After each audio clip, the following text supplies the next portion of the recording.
이 테스트를 크리스토퍼 차브리스라고 하는 사람과 데니얼 사이먼스라고 하는 하버드대 심리학 교수가 이 실험을 했습니다. 1999년에 실제로 했던 그 심리학 실험인데, 왜 이런 실험을 했느냐면 사람들은 보고 싶은 것만 본다 이거죠.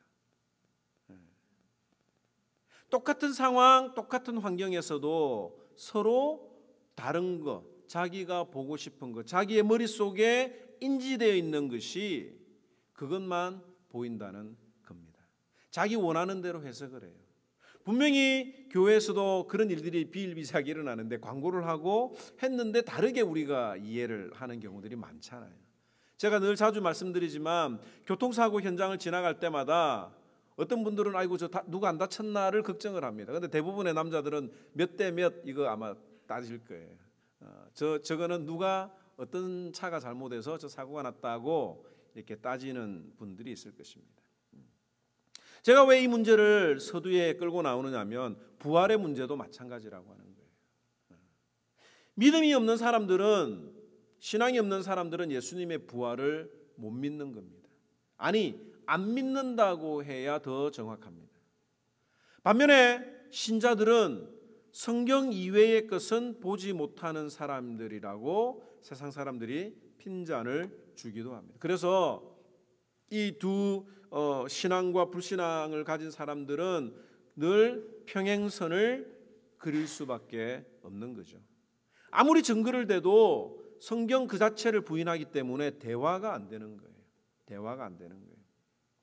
그래서 이 예수님의 부활을 부인하려고 하는 무리들이 있는데 대체적으로 이런 생각들로 요약이 됩니다. 하나는 뭐냐면 허위설이에요. 허위설. 예수님의 시신을 제자들이 숨기고 난 다음에 예수님이 부활했다고 거짓말로 사람들을 선동하고 다닌다라고 하는 그런 주장입니다. 그래서 이 예수님의 제자들이 숨겼다. 예수님의 제자들이 예수님의 시신을 숨기고 예수님이 살아나셨다라고 거짓말을 한다고 하는데, 여기에 대한 반론은 뭐냐면 예수님이 다시 살아나실 것을, 다시 살아난다고 하는 소문을 바리새인과 서기관들이 먼저 알고 있었다는 거예요. 그래서 그들이 했던 조치가 뭡니까? 마태복음 27장 65절에 보면 대제사장과 바리새인들이 무덤을 3일 동안 굳게 지키게 해달라고 빌라도에게 먼저 요청을 했던 것입니다. 그리고 그 무덤 입구에 큰 돌을 막고 그 다음에 인봉을 했습니다. 이렇게 씨를 해가지고 그 돌을 움직였는지 안 움직였는지 확인을 하게 했고, 또 군사들을 두어서 누가 그 시신을 훔쳐가지 못하도록 이미 바리새인들과 제사장들이 먼저 조치를 취해 놓았다고 하는 겁니다. 그런데 아이러니하게도 예수님의 부활을 막으려고 했던 그 예수님의 시신이 도둑질 당하지 않도록 하기 위해서 세워두었던 군인들이 부활의 첫 번째 증인이라고 하는 사실이죠. 예수님의 부활을 막으려고 했던 그 군인들이 예수님 부활의 첫 번째 증인이라고 하는 사실입니다. 안식 후 첫날 새벽에, 주일날 새벽에 무덤을 지키던 그 군사들은 그곳에서 큰 지진이 일어나는 것을 느꼈습니다. 그리고 하늘로부터 천사가 내려와서 무거운 돌을 들려서 그 위에 앉아 있는 것을 목격을 했습니다.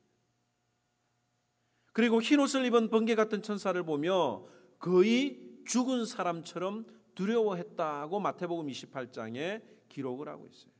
이 군인들이 직접 그 돌이 열리는 것을 보았기 때문에 이 예수님의 시체를 제자들이 훔쳐갔다고 거짓말하는, 훔쳐가고 예수님이 다시 살아나셨다고 거짓말하는 것은 있을 수가 없는 일이라고 하는 거죠.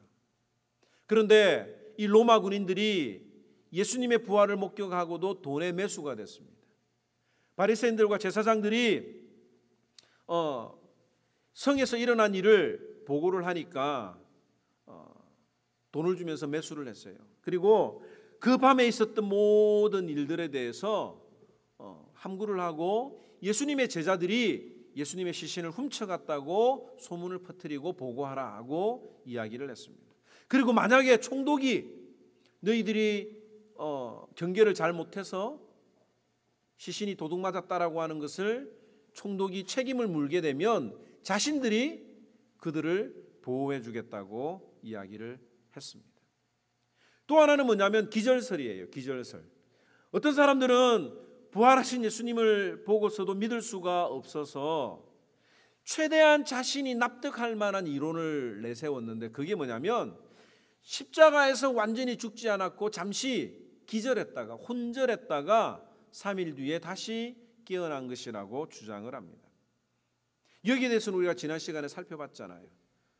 예수님의 죽음을 확인했던 사람이 있는데 가장 신뢰할 만한 사람이 바로 사형을 집행했던 로마 군인들이었습니다. 또 죄수가 탈출하면 안 되기 때문에 로마 군인들은 정밀하게 시체를 검사를 했고, 또 완전히 죽지 않은 죄수들에 대해서는 다리를 꺾어서라도 확실히 죽어야 그 십자가에서 내리는 절차가 있었던 거예요. 그래서 이 예수님이 십자가에서 달렸을 때에 다리를 꺾기 전에도 예수님이 숨을 거두셨죠. 그래도 혹시나 싶어서 군인들이 창으로 예수님의 옆구리를 찔러서 물과 피가 나오는 것을 확인까지 했기 때문에 이 기절설도 맞는 말이 아니에요. 또 하나는 뭐냐면 환상설이에요.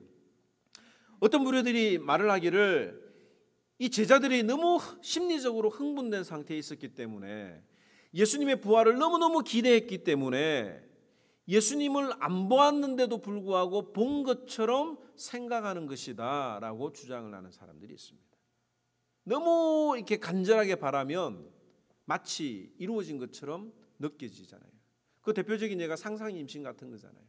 실제적으로 임신을 안 했는데도 그 아이가 너무 갖고 싶으면 임신하는 어떤 그런 증상들이 드러나는 것처럼, 예수님의 제자들이 예수님의 부활을 너무너무 기다렸기 때문에 예수님이 부활하지 않았는데도 불구하고 헛것을 봤다라고 주장을 하는 사람들이 있습니다.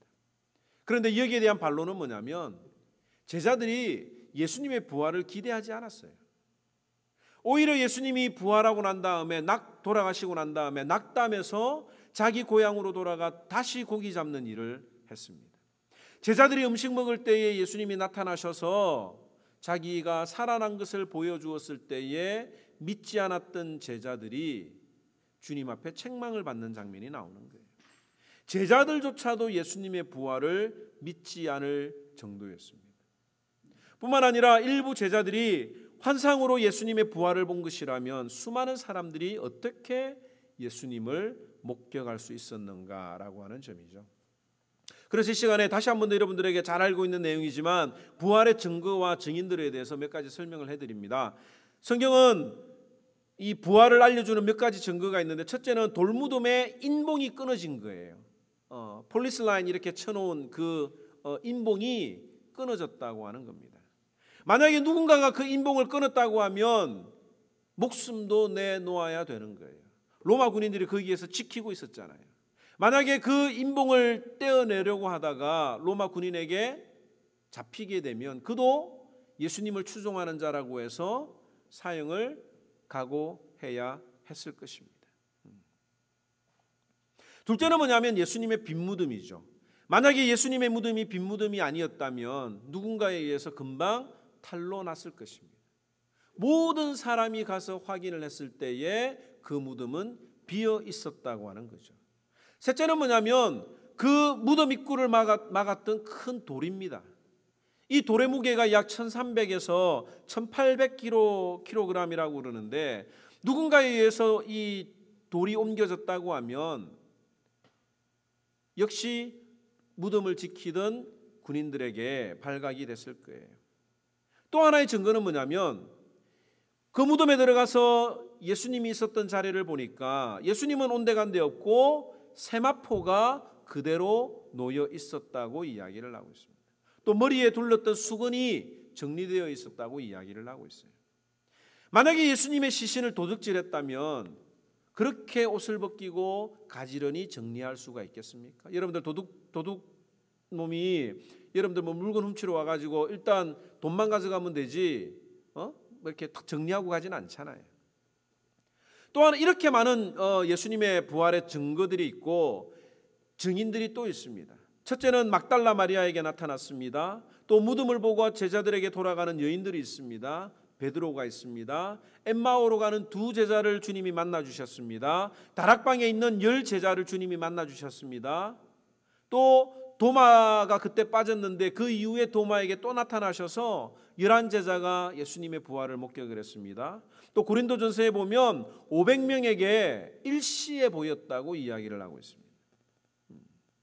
또 디베라 바닷가에서 7 제자들에게 감람산에 위치한 베다니에서 허다한 무리들이 부활하신 예수님을 만났다고 성경은 분명히 기록을 하고 있는 거예요. 단순히 눈으로만 목격이 된 것이 아니라 직접 손으로 상처까지 확인을 했습니다. 같이 식사도 했습니다. 다양한 시각에 여러 계층의 사람을 만났는데 예수님을 따랐던 자들뿐만 아니라 그들을 예수님을 박해하던 자들에게도 예수님이 자신의 모습을 보여주신 거예요.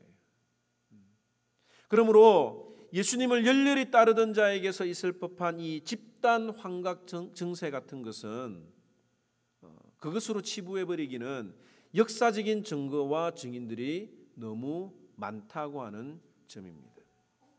그런데 우리가 여기서 여러분들에게 이제 이 말씀을 통해서 우리가 생각해 볼 문제가 있는 거예요. 나는 부활을 믿는가라고 하는 거예요. 이처럼 성경에 부활에 대한 증거와 증인들을 많이 제공하고 있음에도 불구하고 안 믿을 사람은 안 믿는 거예요. 처음에 보았던 그 내용처럼 자기가 보고 싶은 것만 보기를 원하는 분들이 있을 수 있다고 하는 겁니다. 복음이 논리적이어서 안 믿는 것이 아니라 믿고 싶지 않기 때문에 하나님의 말씀이 논리적이지 않게 느껴지는 거예요. 혹 여러분들 가운데 그런 생각을 할 분이 있을 수도 있겠어요. 아니 그 실험의 결과대로 제자들도 그런 거 아니냐? 예수 안 믿는 사람들도 부활이 없다고 믿는 것처럼 예수님의 부활이 있다고 믿는 사람들이 그 성경을 보니까 그렇게 증거들이 많이 나오는 거 아니냐? 자기가 보고 싶은 것만 보는 것은 신자들도 마찬가지가 아니냐라고 생각을 할 수가 있는 거예요. 그런데 생각해야 될 건 제자들이 처음에 이 부활을 믿지 못했던 거예요. 제자들이 이 예수님의 부활을 기대하고 3일 동안 예수님이 언제 부활하실까를 기대했던 것이 아니라 이 주님의 시체가 없어졌다라고 하는 사실을 여인들에게 듣고 누가 제일 먼저 달려갔습니까? 베드로가 달려갔잖아요.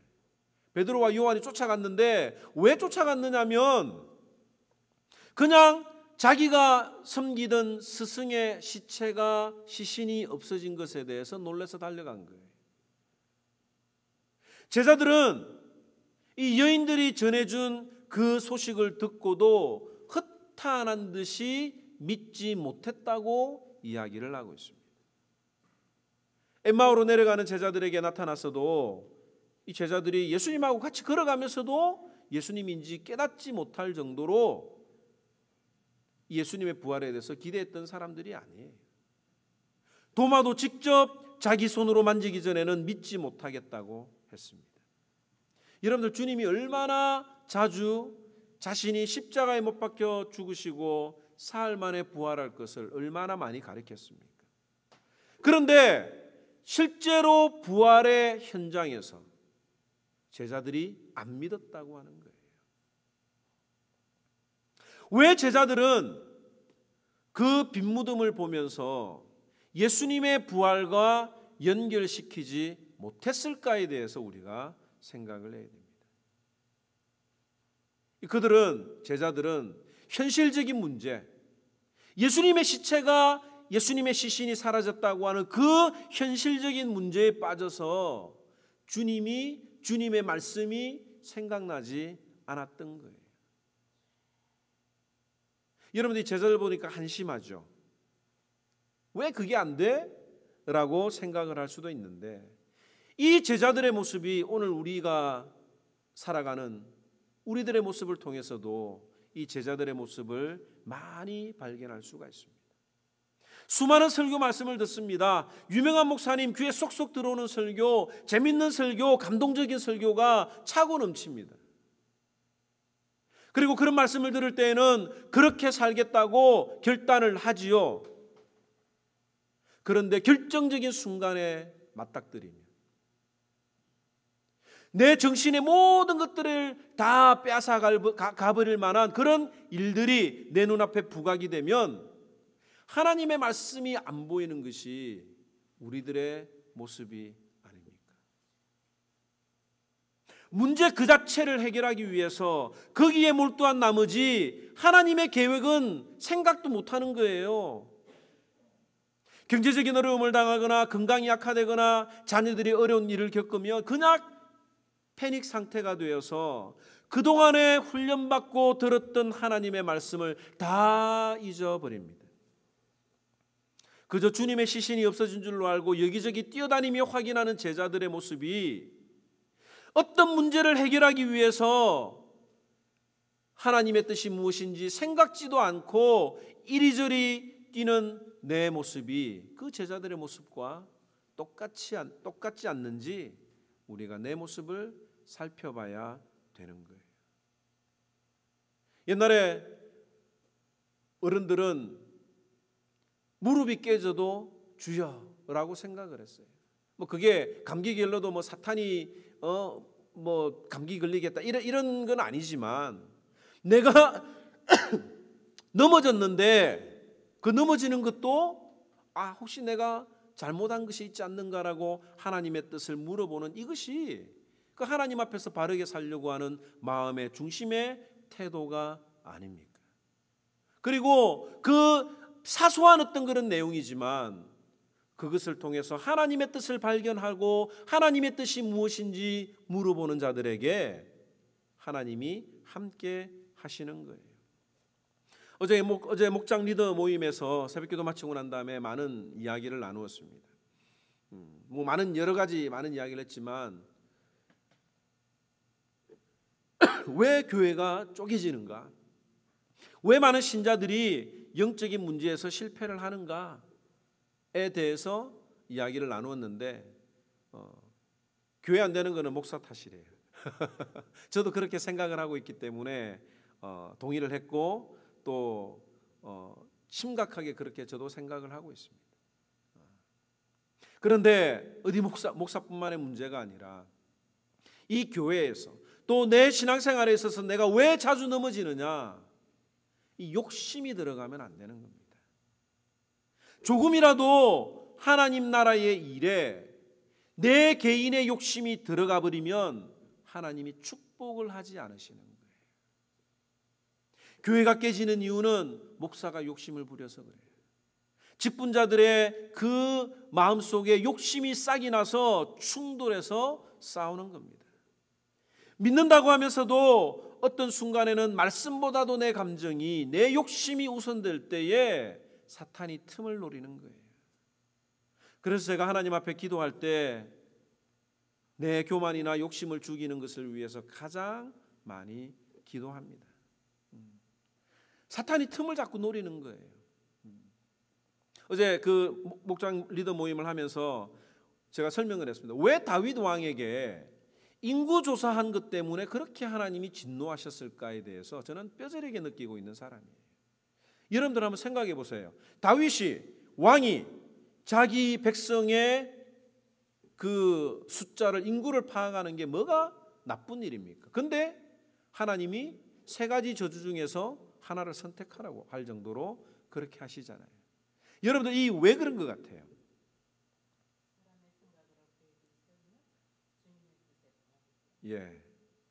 내가 그만큼 군대가 있다 이거죠. 적들이 찾아오면, 침범해 오면 내가 어느 정도 막을 수 있는, 하나님 앞에 기도하지 않고도 내가 막을 수 있는 군대가 있다고 하는 걸 하나님이 싫어하는 거예요. 제가 간혹 가다가 숫자를 셀 때가 있습니다. 뭐 레슨하는 학생들의 숫자를 세거나 교인들의 숫자를 세면 하나님이 여지없이 레슨하는 숫자도 줄어들게 하고 교인들도 결석하게 합니다. 왜? 사람이 눈에 보이는 거예요. 내가 어느 정도 버틸 수 있다 이거죠. 여러분들 어제 집사님하고 제가 좋은 이야기 하면서 그런 이야기를 했어요. 우리 통장에 돈이 있는데 미래를 준비를 해야죠. 그게 지혜로운 일이죠. 그런데 미래를 준비한다고 우리가 준비를 하는 것과 하나님을 의지하는 것에는 종이 한 장 차이라고 하는 거예요. 그 통장에 있는 돈을 보면서 마음의 안도를 느끼고 내가 이 정도 어떤 일이 일어나면 이 돈으로 내가 커버할 수 있겠다라고 하는 마음이 들기 시작하면 그게 바로 하나님을 의지하지 않는 거예요. 미래를 위해서 준비를 하지만 언제든지 하나님을 위해서 하나님이 쓰시라고 하면 이거는 정말 아무것도 아니다. 하나님이 내 생명줄을 쥐고 있다라고 하는 것을 깨닫는 그 사람이 지혜로운 겁니다. 그게 별거 아닌 것 같지만 종이 한 장 차이인데 그 종이 한 장 차이를 왔다 갔다 하는 거예요. 그래서 하나님이 다윗이 인구조사를 하게 할 때에 그렇게 치신 겁니다. 더 나아가서 이 부활의 문제를 내가 정말 믿는가라고 하는 거예요. 부활을 교리적으로만 알고 성경이 그렇게 부활에 대해서 이야기를 하니까 예수님이 부활하셨다라고만 믿는 분들이 있다고 하는 점입니다. 여러분들 부활신앙이라고 하는 게 뭐예요? 부활신앙의 전제 조건이 있습니다. 그게 뭡니까? 예? 죽어야 되는 거예요. 죽지 않은 사람에게는 부활이 없는 겁니다.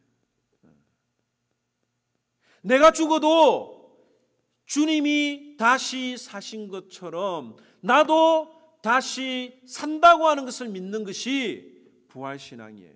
고린도후서 4장 8절에 우리가 사방으로 우겨쌈을 당하여도 쌓이지 아니하며 답답한 일을 당하여도 낙심하지 아니하며 박해를 받아도 버림받지 아니하며 거꾸러짐을 당하여도 망하지 아니한다라고 하는 것을 믿고 실제로 그렇게 살아가는 것이 바로 부활신앙인 겁니다. 조금만 우리에게 우겨쌈을 당하면 바라라 떨면서 하나님은 온데간데 없이 아는 것으로는 부족합니다. 아는 것으로는 구원에 이를 수가 없어요. 사도행전 19장에 보면 이 악귀가 무슨 이야기를 했느냐면 나도 예수를 안다라고 이야기를 하고 있습니다. 예수도 알고 바울도 안다라고 악기 들린 사람이 이야기를 했어요. 근데 그 사도행전 19장에서 이야기하는 예수님은 부활하신 예수님을 이야기를 하는 거예요. 다른 말로 이야기하면 악귀 들린 사람도 악귀도 예수님이 부활했다고 하는 것을 아는 거예요. 그런데 그 악귀 들린 사람이 구원을 받을 수 있습니까? 아는 것으로는 부족합니다. 믿어야 하는 거예요.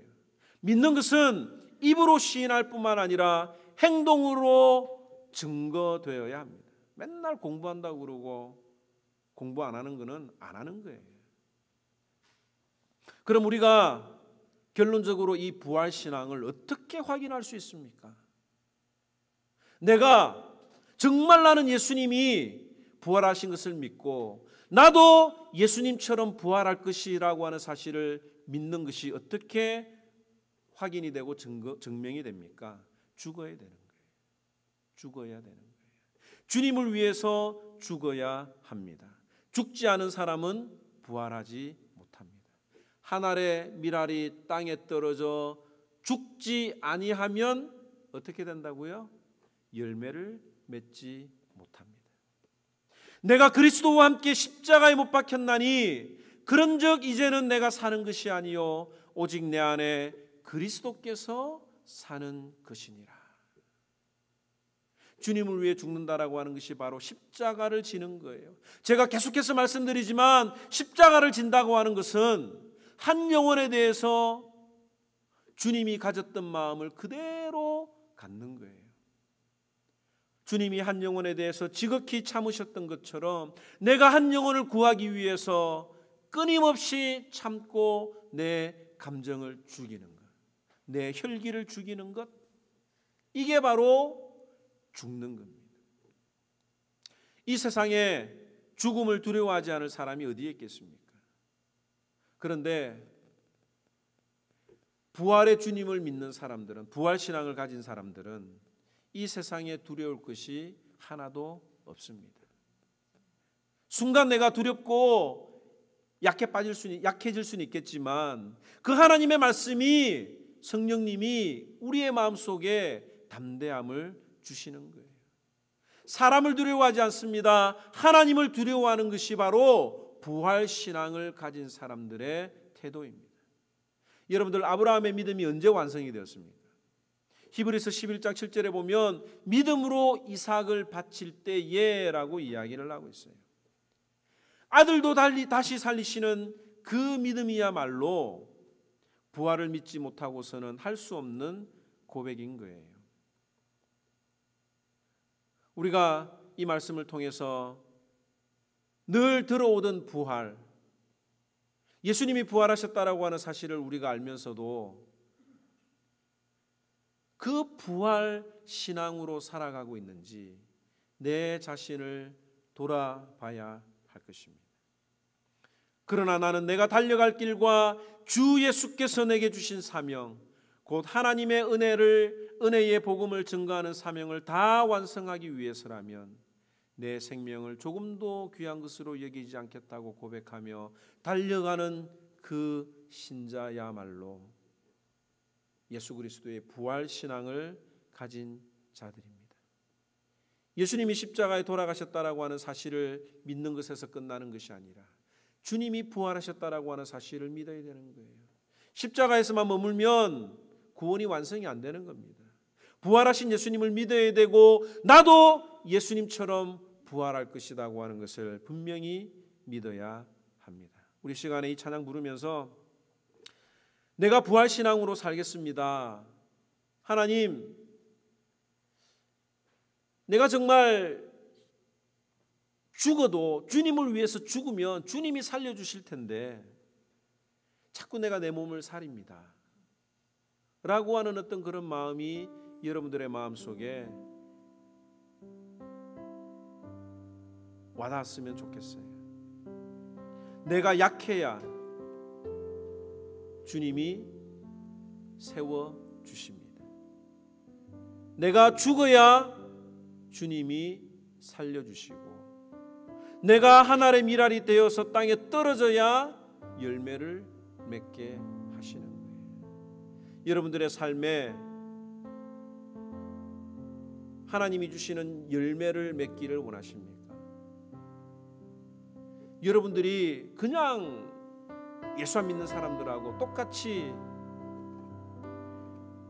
학교 보내고 졸업하고 직장생활하고 사업하는 것이라면 하나님의 목적대로 살아가는 게 아니잖아요.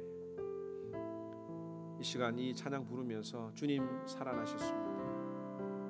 하나님, 내가 약하지만 하나님이 나를 세워주시고 강하게 하실 것을 믿습니다 라고 하는 마음으로 우리 찬양 고백하도록 하겠습니다.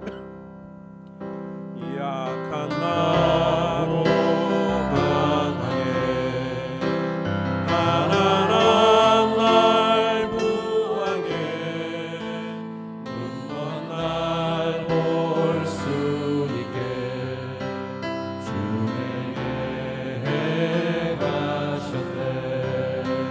호산나 호산나 주님 나가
호산나 호산나 호산나 호산나 주님 나간 어린 양 호산나 호산나 예수 다시 사셨네.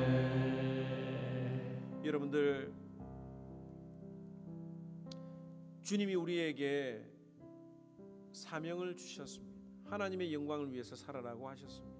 어제 대학부 친구들과 성경 공부를 하는데 세례 요한에 대해서 배웠어요. 세례 요한이 했던 일이 뭐냐? 왕이 지나갈 수 있도록, 왕이 가는 길이 움푹 파여 있으면 흙을 메우고 언덕이 있으면 언덕을 깎아서 왕의 마차가 지나갈 수 있도록 하는 것이 세례 요한이 한 일이다. 우리도 세례 요한처럼 그런 일을 해야 된다. 그게 뭐냐? 예수님이 그 사람의 마음에 들어갈 수 있도록 그 사람의 상처받은 심령을 우리가 사랑으로 메워주는 것이다. 그 영혼이 주님을 받아들일 수 있도록 사랑으로 녹이는 것이, 그것이 우리가 해야 될 일이요, 그것이 세례 요한이 했던 일이다. 그런데 우리가 할 수 있는 그것으로 해주는 그것으로 끝나는 것이 아니라 주님은 그 일을 위해서 한두 번 한 것으로 끝나는 게 아니라 주님이 십자가에서 참으시고 입을 열지 않고 잠잠하셨던 것처럼 우리도 그렇게 되기를 주님이 원하신다고 하는 이야기를 어제 저녁에 나누었습니다. 우리가 주님의 사랑을 전달하는 전달자가 되어야 되는데 우리가 해야 되는 일이 뭐냐? 예수님이 그 마음속에 들어갈 수 있도록 그들의 마음에 상처가 나서 구멍난 것이 있으면 우리가 주님의 사랑으로 그 상처를 메워주는 것이 우리가 해야 되는 일이에요. 그게 바로 십자가를 지는 일입니다. 아이들에게 우리가 뭐 맛있는 거 많이 해주잖아요. 우리 성도님들이 얼마나 그런 일들을 많이 해주는데 거기에 사랑이 들어가니까 복음이 들어가잖아요. 말로만 부활의 증거나 부활의 증인에 대해서 우리가 논리적으로 아무리 이야기를 해도 안 되는 거예요. 그리스도의 복음은 사랑으로 전달된다고 하는 사실을 우리가 다시 한 번 더 기억하면서 하나님, 내가 이 일을 위해서 한번 죽어보겠습니다. 하나님, 내가 이 일을 위해서 한번 죽어보고 하늘의 미랄이 떨어져 죽어야 열매를 맺는 것처럼 하나님, 나를 이 하모니 교회에 보내주시고 나에게 이 어린 심령들과 전도 대상자들을 보내주신 하나님 아버지, 내 평생의 마지막 주님을 만났을 때에 주님, 나 때문에 저 사람이 예수를 믿었습니다라고 하는 그런 어떤 열매들이, 우리의 면류관들이 있어야 되지 않겠습니까? 교회를 위해서 충성하고 봉사하는 일이 다 중요하지요. 그러나 그 모든 것들이 열매를 맺기 위한 것이 아니면 다 무익한 것입니다. 우리 시간 하나님, 제가 때로는 주님의 부활을 입으로만 고백했습니다.